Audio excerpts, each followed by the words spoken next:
বাংলা এখন বিজেপি সরকারের। ৯ মে প্রধানমন্ত্রী নরেন্দ্র মোদীর সামনে শপথ নিয়েছে বাংলার মন্ত্রিসভা। আর তারই মাঝে সুপারস্টার জিতের একটি পোস্ট বেশ ইঙ্গিতপূর্ণ। রবিবার নিজের সোশ্যাল মিডিয়ায় একটি পোস্ট মারফত বিজেপি সরকার এবং নরেন্দ্র মোদীকে শুভেচ্ছা এবং অভিনন্দন জানান অভিনেতা। সঙ্গে তিনি পোস্টে আরও লেখেন, এতদিন বাংলার ঐতিহ্য, বাংলার সংস্কৃতি, কৃষ্টি সব মাটিতে মিশে গেছে। বিশ্বের চোখে বাংলার সংস্কৃতি ঐতিহ্য বেশ নিচে নেমে গিয়েছে। তাই বিজেপি সরকার এসে বাংলার সেই ঐতিহ্যকে আবারও গৌরবান্বিত করবে।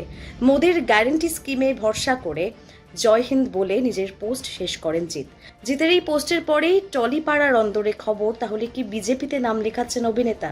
যদিও এতদিন ধরে রাজনীতির রং লাগেনি অভিনেতার গায়ে, তবে শপথ গ্রহণের মঞ্চে জিতকে দেখে নতুন করে প্রশ্ন ঘুরছে টলিপাড়ার অন্দরমহলে। যদিও জিত বিজেপিতে আসবেন কিনা তার পোস্টে সে কথা উল্লেখ না থাকলেও নতুন এই পোস্ট ঘিরে জল্পনা তৈরি হয়েছে টলিপাড়া।